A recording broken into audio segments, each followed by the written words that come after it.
who is running for re-election of juvenile court. Good evening, everyone. I am Judge Linda Tucci Teodosio, and it has been my privilege since 2003 to serve as your judge in the Summit County Juvenile Court, and I am seeking re-election for a third term. From the time that I took the bench as Summit County Juvenile Court judge, I put a lot of focus on the needs of children that are mentally ill. When I worked as a judge in the Cuyahoga Falls Municipal Court before that, I had many cases where folks would come with mental health issues, and the one common thread I heard from many sets of parents is, I wish something would have been done earlier when I would have had more rights, more abilities to work with my children. So I made sure that when I came in, we took a good hard look at what we were doing to deal with youth and children's mental health, and to make sure that we put a good system in place to make sure that kids were receiving effective treatment and not being punished as a result of their illness. One of the first things I did when I took the bench was to repurpose our drug court and make it a co-occurring court, a court that dealt with children that have both mental health and substance abuse disorders. But we didn't do that in a vacuum. We pulled together the many community agencies from across the county and asked for input for the expertise of the many agencies that worked with youth and worked with children with mental health disorders to try to put in place the best possible court that we could. And I want to thank NAMI now for their participation then and their continued participation in our advisory committee. As a result, we put in a court that was able to deal with children's mental health by providing support within the community, by providing positive and pro-social things for kids to do, and by making sure that kids were connected with services that they felt comfortable with, and providing families with support and assistance in knowing how to deal with their children and their mental health issues. I was really proud of that accomplishment, and I continue to be proud of the accomplishment through our Crossroads program. But I realized very quickly that we need to do more. The juvenile court has the ability to do diversion programs and to deal with cases on an informal basis. So I was very fortunate to be chosen to participate in the National Mental Health Juvenile Justice Action Network that was funded by the MacArthur Foundation. And as a result of that work, we put in a program that really has as its goal the diversion of youth with mental health disorders away from the criminal justice system, away from the juvenile justice system, and into treatment. What resulted from that work is a school responder program that we have throughout our county that allows students to receive mental health treatment as opposed to coming into the court. If a teacher, a school resource officer, someone else involved with the court notices a change in a child's behavior and believes that it could be possibly linked to a mental health disorder, they can call our Family Resource Center at the court and ask that a responder be sent out to the school. The responder meets with the child, but also with their family, their teachers, anyone else that is important in their life to try to link them with services. I'm happy to report that the schools have responded very well to this program. They utilize it quite regularly as an option instead of calling the police and making an official referral to court, and that we have a very high success rate of linking these children with services so they don't have to penetrate the juvenile justice system. And I think that's really important. A child needs treatment, not punishment, in order to deal with the illnesses that they're struggling with. As a result of the work with our responder program, I was named the first National Mental Health Juvenile Justice Action Network Champion for Change, and the program that we put in place here in Summit County is being replicated across the country. In addition, we've put some services in place for our youth that have penetrated the system deeper. Children who have committed serious offenses and perhaps cannot participate in diversion. If those children are struggling with mental illness, they must face the consequences of what their actions have been. Mental illness is not an excuse for bad choices or improper behavior. However, unless we link those children with the mental health services that they need, we know we'll see them again and again and again.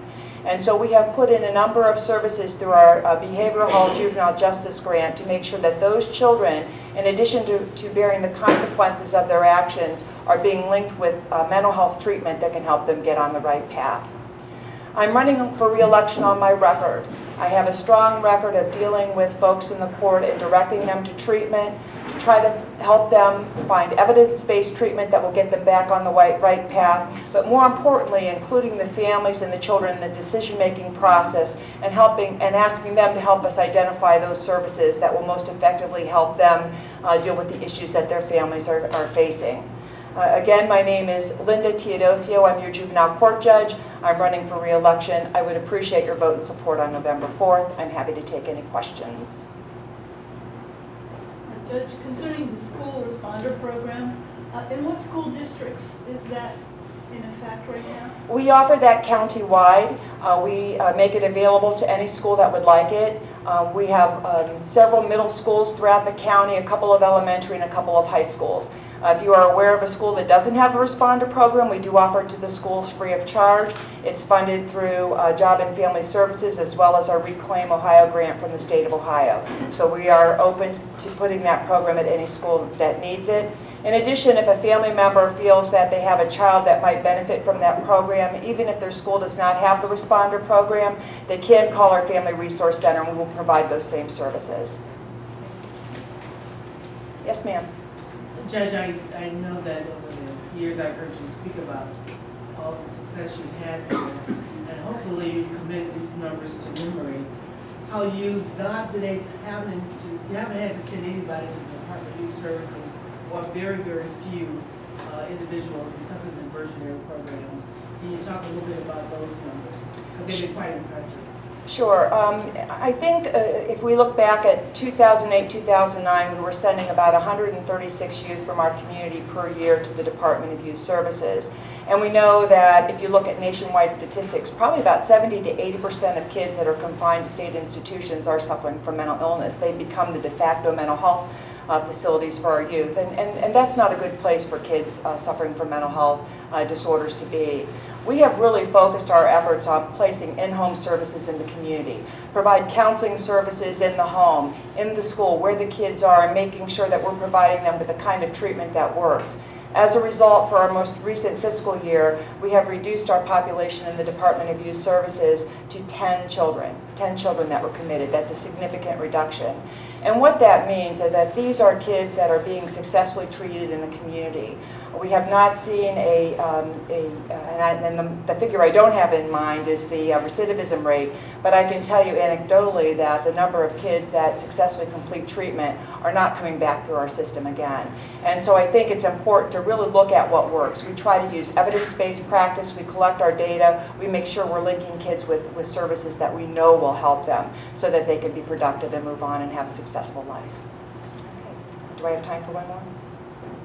Do I have time for one more? Yeah, go ahead. How much is crime associated with economical finances? How much are the kids used to work? Are there a lot of rich kids or poor kids or medium size or income? What group is going back over 40 years? I've been watching the children each year. We have delinquency each year. Here 10 years they the same problem, 10 years they the same problem.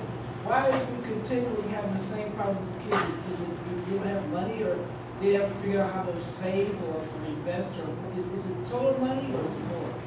Well, you know, I think there are a lot of factors that contribute to delinquency. The delinquency numbers in our county and statewide have actually reduced significantly over the last several years. But I think if you look at contributing factors to delinquency, there are things such as child welfare involvement. That is a prime predictor of a child being involved in delinquency. Poverty is certainly an issue. And one of the things that we've done to deal with poverty in our community is that we have put the Family Resource Center in place so that if families are struggling and they don't know where else to turn, they can come to the court and ask for referrals that will put them in touch with services that are available to them. By using evidence-based practices, by collecting our data, we're able to target what areas of the community are seeing more delinquency than others and try to really focus some additional services there. So we do take all of those things into account and try to match up kids with the appropriate service to get them on. What kind of solution do you have once you find out that this in the crime neighborhood is in the poor neighborhood? What do you do to alleviate that problem? Well, I wish I could say that the juvenile court had the ability to eliminate poverty. Unfortunately, that's not the case. But what we do try to do is put programs in place that will assist children to remain in school and being successful in school, because we know that kids that get a good education are going to have a better opportunity of escaping poverty. In addition, we have put in a jobs program at our court so that kids that are involved with the court and are seeking employment can find lawful employment that will hopefully eliminate the need for them to participate in illegal activities. And we mentor those kids, we help them find jobs, we help them prepare for the interview process to get them on the right track so they can be successful. Okay. Thank you.